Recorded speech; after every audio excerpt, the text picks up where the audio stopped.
그런데 이제 기본소득을 받게 되면 기존에 이제 뭐 소득 뭐 혜택을 받던 분들의 그런 혜택이 줄어들지 않을까라는 이제 그런 것도 좀 걱정하고 있는데 그런 점에서는 어떻게 생각하세요?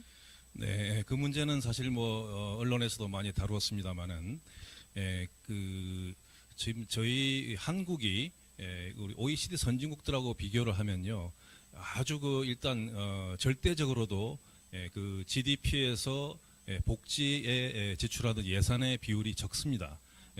선진국 평균은 이제 약 21%인데 우리 대한민국은 약 11% 정도에 불과합니다. 따라서 현재 그 복지 지출 수준이 과다한 게 아닙니다.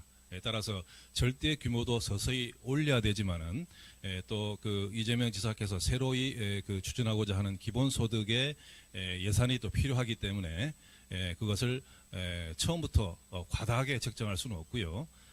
그 증세와 또 불필요한 예산 조정해서 그 기존의 복지 혜택은 축소하지 않으면서 기본소득을 서서히 이렇게 그 증가시키는 그런 조화로운 정책으로 나가야 된다고 봅니다. 그 지금 이제 그 교수님이 소개하신 기본소득의 재원 한 크게 보면 네 가지겠습니다만은 그 중에서 그 저는 이제 국토보유세를 좀 설명을 드리겠습니다. 지금 그 우리 이제 기존에 시행되고 있는 그 종합부동산세라고 하는 거, 이것은 제도가 어떻게 설계되어 있냐 그러면요, 어느 상당히 그 합계, 그 부동산 가치 합계가 어떤 가치 이상일 때 그 세금을 부과하고 있죠.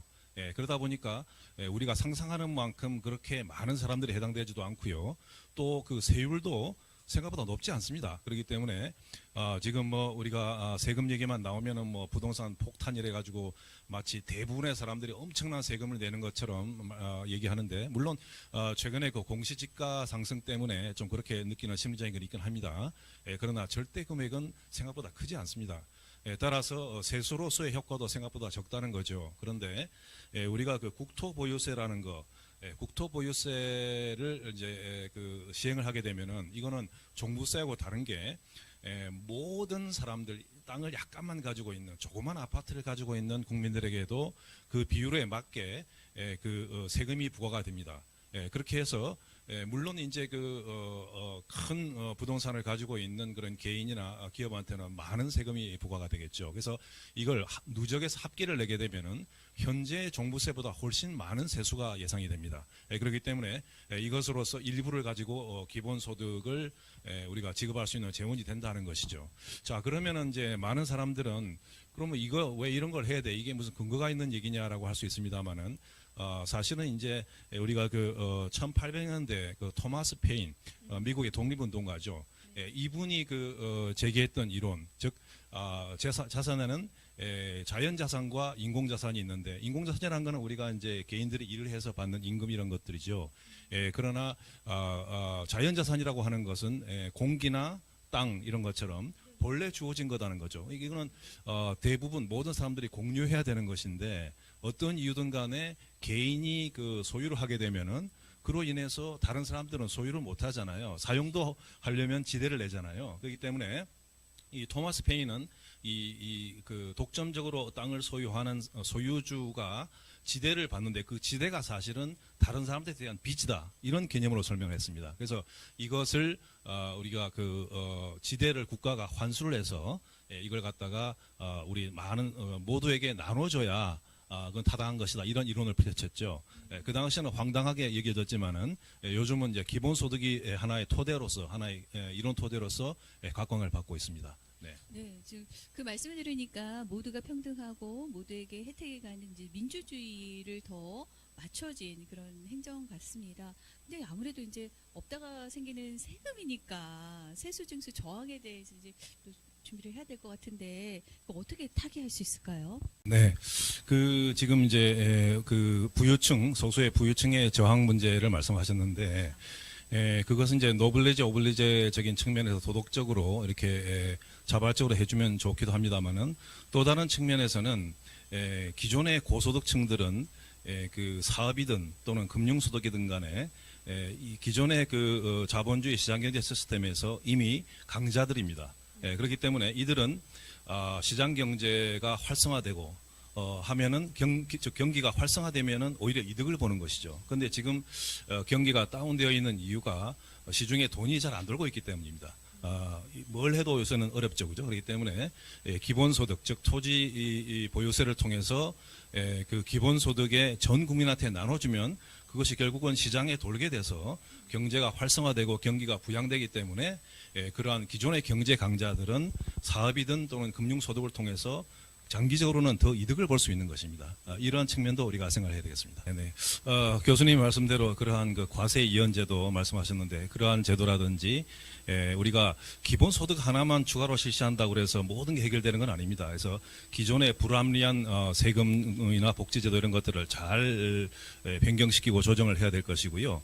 그래서 그런 측면에서 참 어제 그 서울시에서 이제 부양가족 요구 조건 제도를 이제 철폐한다고 그러죠. 그러니까 지금까지는 이제 그 상당히 소득이 없다 하더라도 나의 그 뭐 아들이나 또 그 가족이 소득자가 있으면은 그 복지 혜택을 안 줬거든요.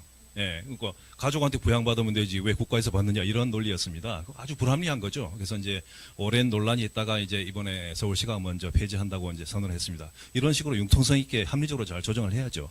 그리고 이 국토 보유세를 이제 우리가 잘 설계를 하면요, 그 대략 한 10% 정도는 우리 인구의 10% 정도는 사실상 자기가 낸 세금 국토보유세보다 받는 기본소득액이 조금 적습니다. 그러나 90%는 즉 절대 다수의 국민들은 국토보유세를 안 내거나 낸다 하더라도 조금밖에 안 내기 때문에 기본소득 받는 금액이 사실은 더 큽니다. 플러스 마이너스 하면요. 그렇기 때문에 어떤 그 조세 저항을 할 이유가 없다는 것입니다. 이런 것도 우리가 잘 알아야 되겠습니다. 말씀하신 모기지 로운이나 이러한 그 제도도 이제 더 발전시켜야 되고요. 또 그래서 사실 이 지금 우리가 이제 기본소득 재원으로서의 그 토지 문제 제도 이런 걸 잠깐 논했습니다만은 사실 저희가 이제 기본소득 시리즈 다음으로 연구할 분야가 바로 이제 우리 기본주택 분야입니다. 그래서 그거는 간단하게 말씀드리면은 이제 싱가포르처럼 이제 싱가포르이 그 두 가지를 하고 있죠. 뭐냐 하면은 그 토지는 국가가 보유하고 주택만 임차할 수 있도록 하는 방법.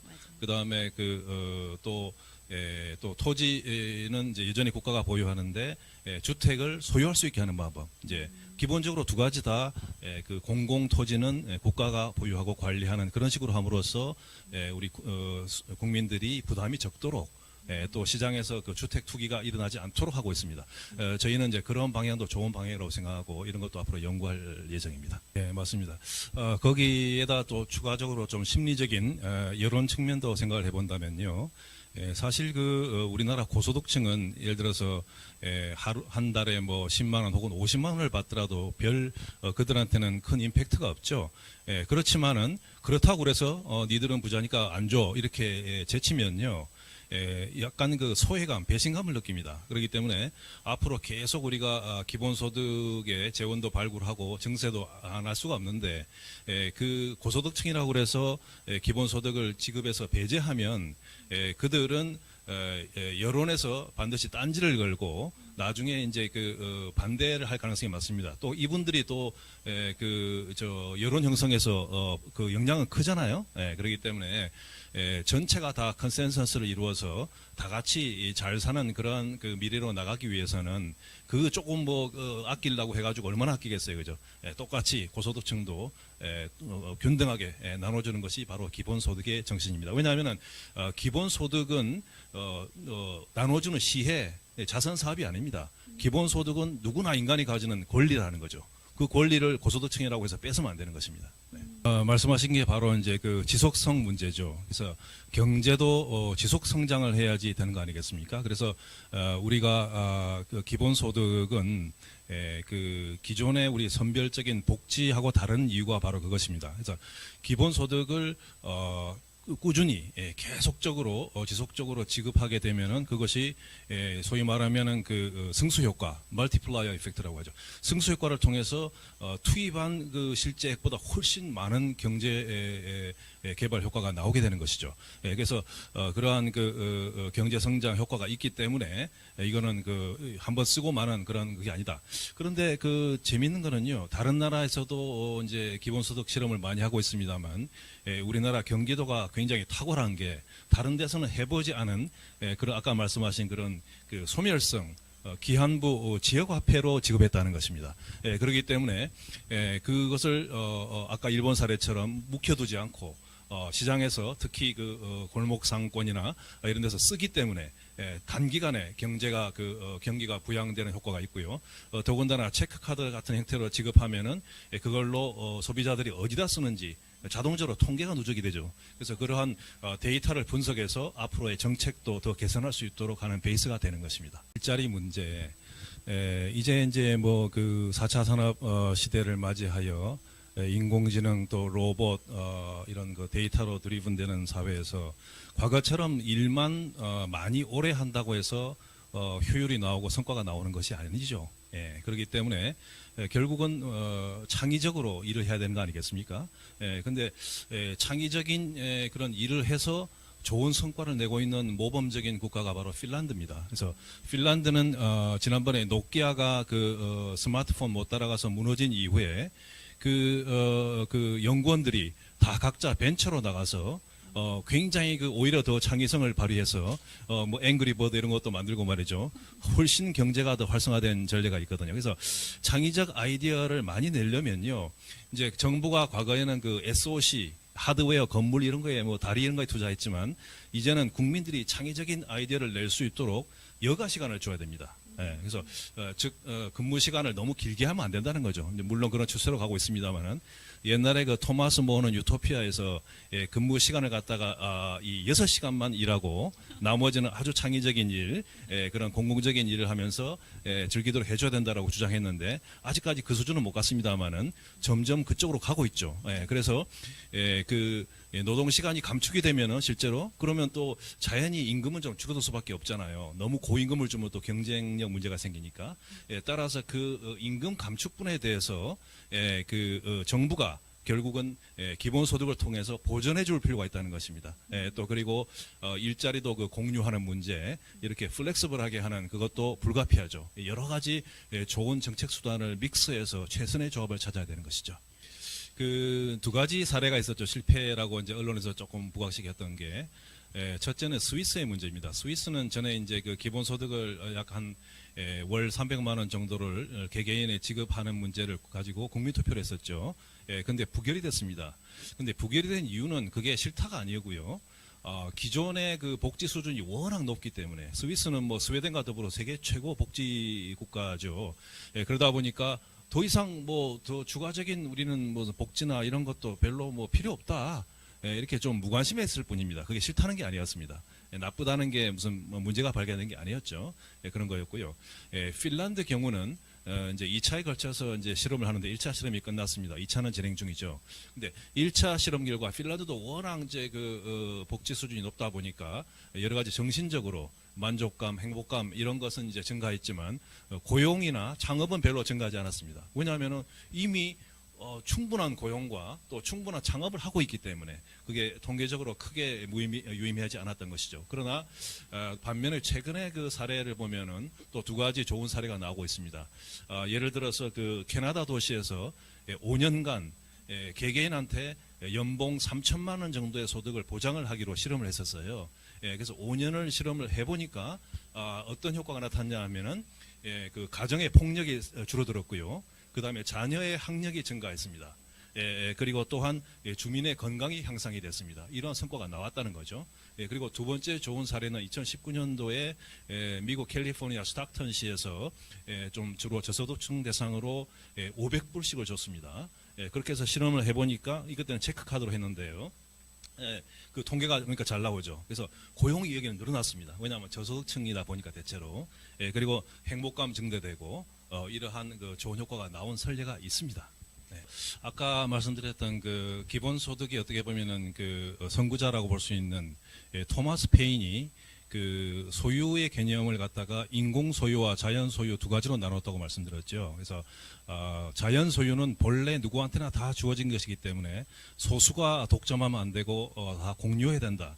우리나라도 지공주의라는 어떤 철학으로 지금 이제 논의하는 분들도 있습니다만은 그것은 어떻게 보면은 이제 사회주의적인 측면과 조금 겹치는 부분도 있긴 합니다. 그러나 또 토마스 페인이 말한 그 인공 소유 이것은 각자가 노력해서 임금을 받거나 사업을 벌이거나 뭔가를 만들어서 낸 소득이기 때문에 그러한 소유물은 지금의 시장경제 자본주의처럼 그대로 또 각자가 권한을 가진다는 것이죠. 그렇기 때문에 어떤 이 자세하게 모르면서 이거 뭐 그냥 자꾸 분배 나눠준다 그러니까 뭐 공산주의 하느냐 이런 것은 아주 잘 이해하지 못하는 그런 얘기입니다. 옳은 말씀입니다.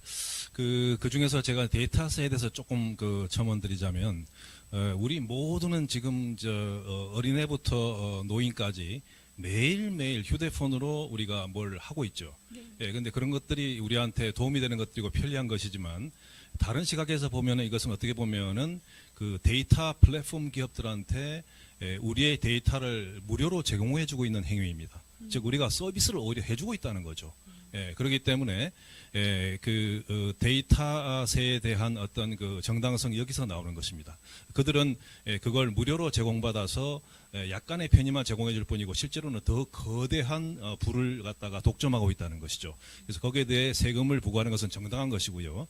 그 다음에 지금 요즘 그 상당히 뜨고 있는 그 독일의 그 유명한 그 과학자 철학자 마르쿠스 가브리엘의 주장에 의하면은 이러한 그 눈에 안 보이는 우리가 데이터만 제공하는 것이 아니라 실제로는 피지컬하게 제공을 하고 있다. 약간 유머러스하게 이렇게 얘기를 하는데요. 그게 무슨 얘기냐 그러면요. 우리 교수님은 잘 아시겠습니다만 그 분야니까 우리가 컴퓨터의 키보드를 누르거나 셀폰에 이걸 단추를 누르는 순간에 결국은 그 전자가 이렇게 이동하는 거란 말이에요. 그러니까 이것이 그들의 어마어마한 그 클라우드 서버한테 실제로 전자가 간다는 거예요. 그러니까 물리적으로도 우리가 주고 있다는 겁니다. 좀 재미있게 생각하면 그렇기 때문에 우리가 그것을 그 국가를 통해서 데이터세를 받아서 전체 국민들을 위해서 쓴다는 것은 너무나 정당한 일이다 하는 것을 한 번 더 강조하고 싶습니다. 포퓰리즘이라는 게 이제 그 사실 뭐 국가 세금을 갖다가 막 함부로 쓰면서 말로만 잘해주겠다고 하면서 실제로 못하는 게 포퓰리즘이잖아요. 만약에 그걸 잘했다면 포퓰리즘이라고 비난 안 하겠죠. 따라서 우리가 이제 오늘 기본소득 논하는데 이재명 지사 같은 경우에는 지금까지 과거에 그 성남시장 할 때부터 지금까지 자기가 하겠다고 말한 것을 안 지킨 게 거의 없다지 않습니까? 검증해 보면은. 그래서 이 기본소득에 대해서도 무모하게 비현실적인 걸 주장하는 것이 아니라 매우 세밀하고 체계적이고 실현 가능한 것을 전문학자들 및 또 여러 관계자들과 또 그 의회 또 국회의원들 여러분들과 같이 협의를 하고 있습니다. 그렇기 때문에 이게 좀 무모한 포퓰리즘과는 거리가 있는 것이고 우리가 조선시대의 그 다산 선생을 갖다가 포퓰리스트라고 안 하잖아요. 제가 볼 때는 이재명 지사는 그 다산과 유사한 점이 있습니다. 결국은 국민들한테 실용적으로 이익이 있는 그것을 갖다가 추구할 뿐이다. 즉 실용파라고 볼 수가 있습니다. 이거는 좌파 우파로 구별할 수가 없는 것이죠.